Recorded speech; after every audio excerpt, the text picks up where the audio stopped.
Well, here we are for episode 2 of Proof is in the Pudding. Today we are joined by Joey Del Ponte, and we are also joined by Clementine the cat.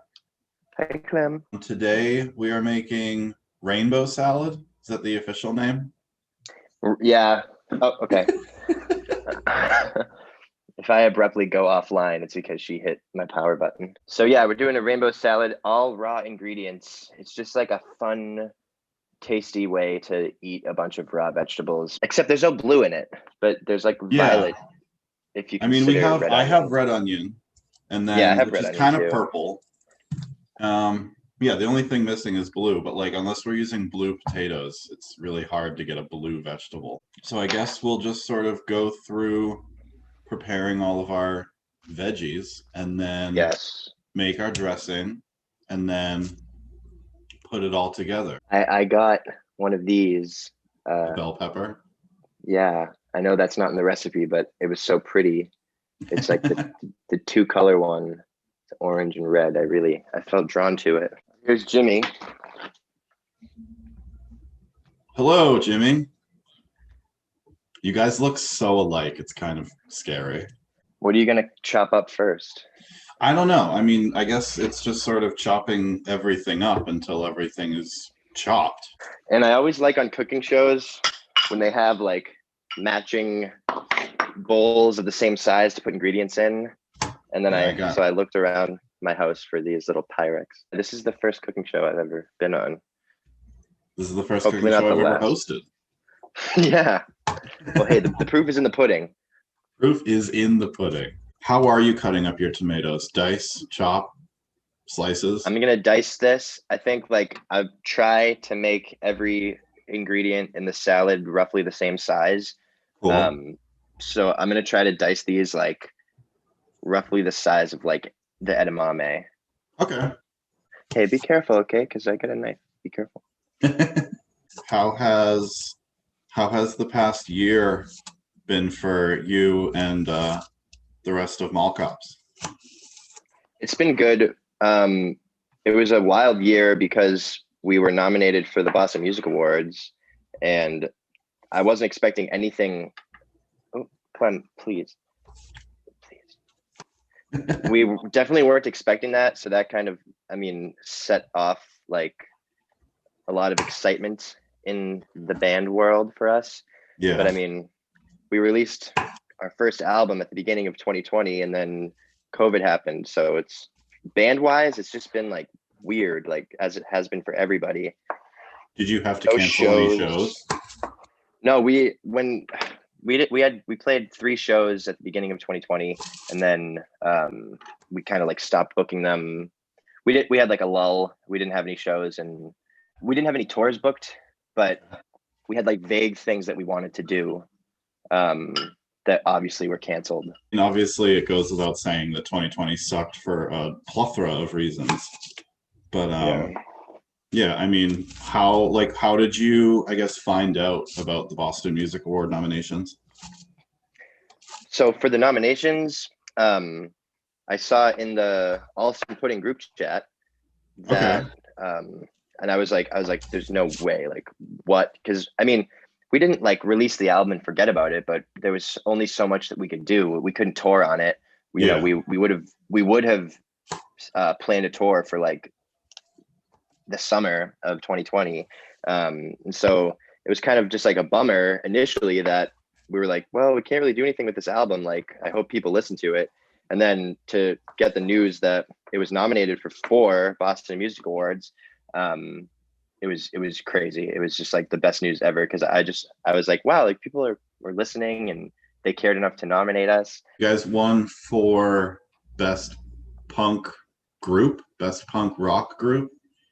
Yeah, best punk / hardcore. I think it's punk or hardcore. Okay.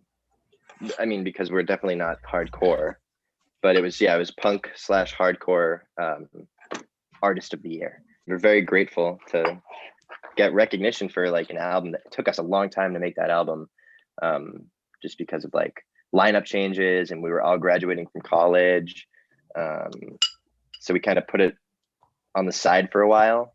Yeah, it was good to finally get it out, and then to get nominated was just awesome. What else have you been doing, I guess, to sort of fill up your I guess I should send out the disclaimer that Joey is also a writer for Allston Pudding. So I guess besides that, what have you been doing over like the past year in your free time? That's a great question, Andrew. That is a great question.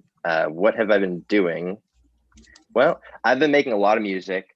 I've been doing Allston Pudding, of course, but aside from that, writing a lot of music, watching a lot of movies, meditating, and spending a lot of time with my family. And I see my grandma a lot, and just kind of trying to like do everything I can, not to distract myself, but to have things to do, because otherwise I just like sleep all the time and stay up all night, you know, watching Netflix. So I try to like, I'm trying to have more of a schedule, but this past year, I mean, it was like a blur.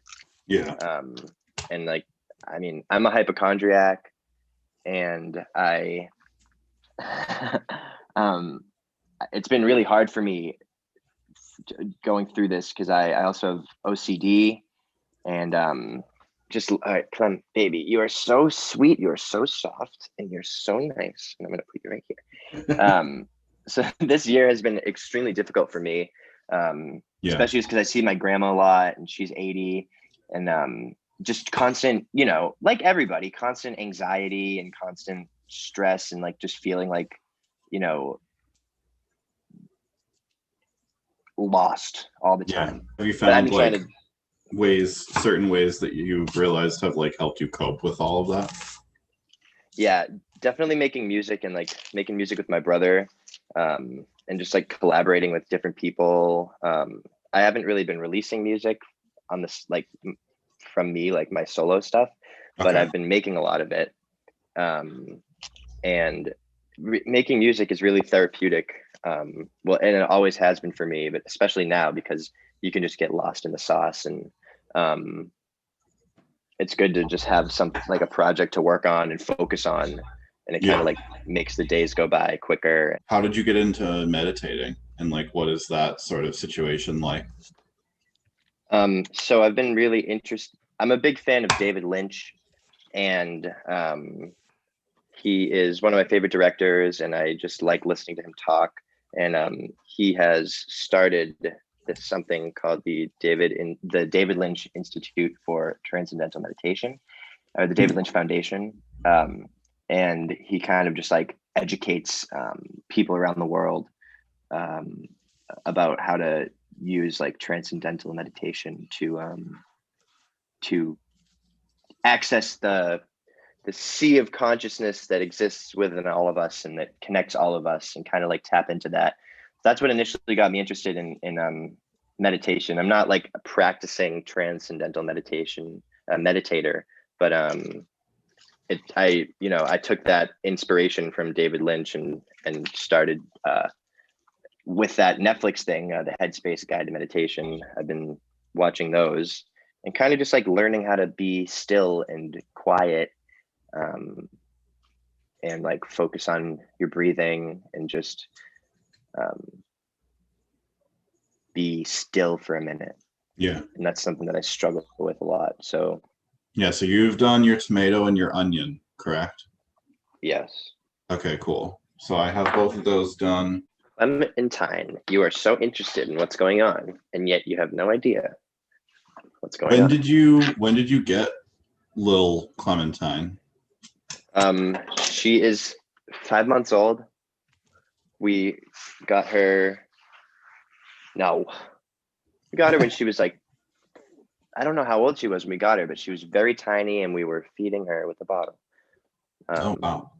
Yeah, and we've had her since she was a very tiny baby. I was also wondering if you had any favorite memories that come to mind about being a member of Electric Smile. Yeah, how do you know about that? I feel like you're Nardwar. Yeah, that was the first band that I was ever in. It was with my brother Jimmy and my dad, and I was in second grade, and Jimmy was in kindergarten. And he played piano, I played bass, and my dad played drums, and he sang the song. We all wrote the song together, and it was for our school talent show. Sing it, boys. Boys night out. Boys night out. Boys night out. Boys night out. Boys night out. Boys night out. Here we go now.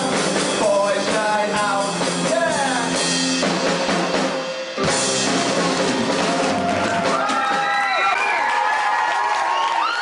It was the first time I ever played music in front of anyone. And I remember I literally had an out-of-body experience playing the bass on stage for the whole song, but I watched myself perform like from above my body because I was so nervous, but also, I mean, I'm nervous every time I've ever gotten on stage in front of people. Like Yeah, I was but nervous. this being like the first time. Yeah, I was super nervous, but not scared. I was like wicked excited because it was like the first time I felt the excitement of like sharing the progress that you have something that you've been working on. Yeah, that was my first performance and my first out of body experience. Hey, oh my goodness. She's like touching the shift button and it's doing the dinging sound. Okay, you can stay there if you don't press any buttons. Okay. Yeah, I don't think we would have had an opportunity to play in a live rock band if I didn't have that, the push and the support from our dad. And looking back, it was like we were so young. Clem, no one wants to see your little booty. We were so young that it wasn't even like that. Oh, they're playing in a band with their dad. Like how silly is that? We were so young that we were like the coolest kids in school. Like everyone was like, that was so cool. Oh my God. And like all the other acts were great too, but we were like a rock and roll band. Just cut up my carrot, by the way. I see you're moving on to your bell pepper. So yeah. Moving right along. Good song from the Muppets movie. Moving right on. So me and my partner, Brittany, made this once, and then we kept making it because it was good. Because like there's something, it's almost like it feels like detoxing in a way. Not really, but like from unhealthy food to just eat like as many raw vegetables as you can in one bite. It's just like, it feels like it's just so fresh and so clean. It just makes me realize like there's so many things that you don't have to cook. I've never tried like a raw clove of garlic, but apparently they're great for when you're sick. My brother showed me that when I was sick, he's like, just chew it. It's like, it's crazy. It like explodes in your mouth, and like I saw white for a minute. I have a head of raw garlic. I guess I can probably just eat one. I mean, I'll do it with you. It's like it's a trip. It's not unpleasant, but it's not like enjoyable. She's helping me. Yeah, she's been watching every single thing that I do. This is also sending like flashbacks to when I cut my hand open cutting up an avocado. Oh, I almost just did that. Well, trying to get the pit out. It was like probably the dumbest thing I've ever done in a kitchen. I was cooking, I was trying to get the pit out, and I was cooking in my kitchen at my apartment in Allston, and I was using a butter knife for some reason. So like it wasn't sharp enough to really like do the job. And I had like the avocado with the pit, and I just started going at it vertically with the butter knife. I don't know why. And the butter knife just sort of slipped around the pit. It went through the avocado and it went through the edge of my hand. So that was a fun trip to the ER. You've done your pepper, you're doing your avocado. Yeah, I gotta do I'm gonna chop up my asparagus, I guess. All right, so I have just my scallions, garlic, and walnuts left to like chop.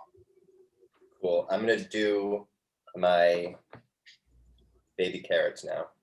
While you're getting into that, I was wondering how it feels to be moderately Twitter famous.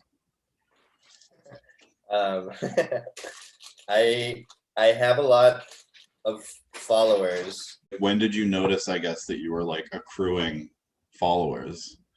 When I was in high school, I had like 25,000 followers. Wow. And I don't know, I used to like, it was just, I've had Twitter for 10 years, which I'm sure like a lot of people have, but I followed a bunch of people at one point. Lady Gaga follows me. Okay. I don't really know. There's no reason for why it initially started like accruing followers. Probably just because I'm like super hot and hilarious, you know? And very humble. Very humble. Shifting back to Mallcops, how would you describe a Mallcops show to someone who has never, I guess, been to one of your concerts before? We're very DIY. Never took ourselves super seriously. Okay. And what that has led to is a lot of friends. And I don't think we really have that many fans. We just have a lot of friends. It just feels very like, I would hope that the environment feels very like safe for people. And it does feel like they always feel more like a party. Not that we don't take ourselves seriously musically, but like, Yeah, you know, no, I know what you mean. yeah, like my biggest pet peeve is like bands that like project this like faux superiority, being rock stars and shit. Like I hate that. I just like it, feeling Have a more personal feel to it. Yeah. Which artist or band, like, I guess, around this area do you feel like doesn't get enough credit? I could not name one band that deserves more recognition. Just because I think like this entire music scene needs more recognition, like nationally. I feel like there's like a huge focus on like 5 bands. People put all their energy and effort into like listening to those bands instead of like distributing that attention and across like all these tiny local bands that like nobody knows about. Well, I mean, according to the Boston Globe, the music scene is dead. Yeah, that was the stupidest thing I've ever read. It's like so It's incredibly tone deaf. Yeah, like there's so many musicians that are working so hard constantly and have been for years, but the Boston Globe, they're not even looking in the right place. It's houses, it's venues that I've never even been to, it's bands I've never even heard about. Like that's what people have to understand. It's like nobody has one like view of the music scene. It's a spider web of thousands of people. I mean millions of people, but in this area, to just make like a general assumption like the music scene is dead, or it's so silly. All right, I'm cutting up my garlic. Oh, you got your corn. I also have my garlic clove at the ready. I am serious. I do want to try this. Okay. I'm scared. Okay. And are you ready? Yeah. Cheers. Cheers.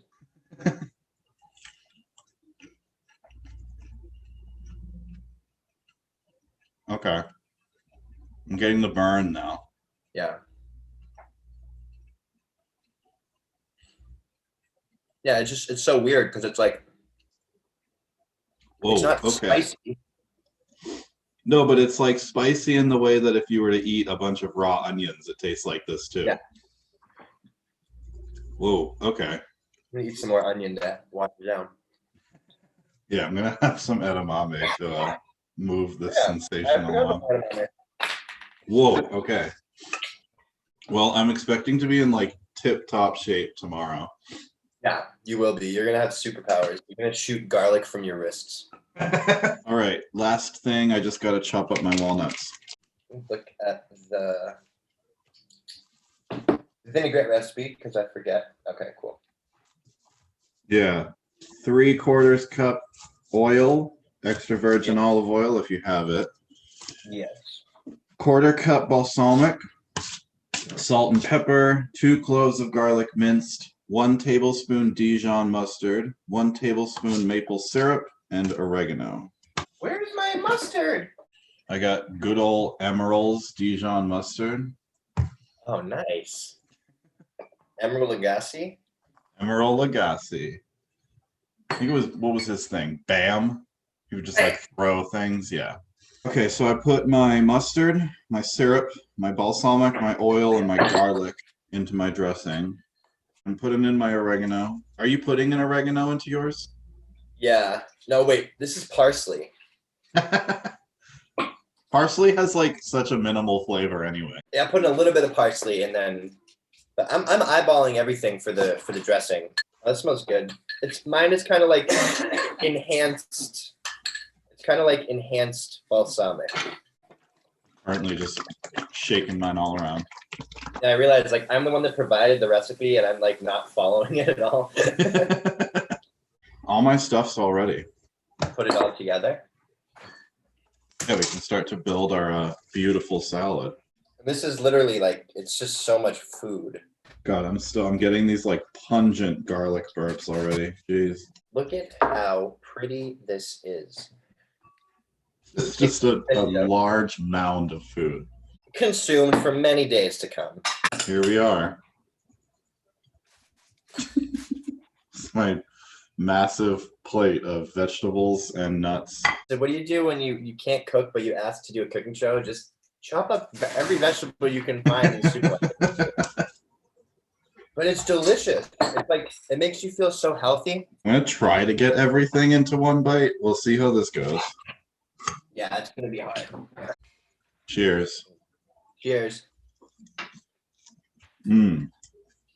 Yep. Everything works so well together. It's like, it's good because you just let all the ingredients do the work for you. Every bite is like completely different.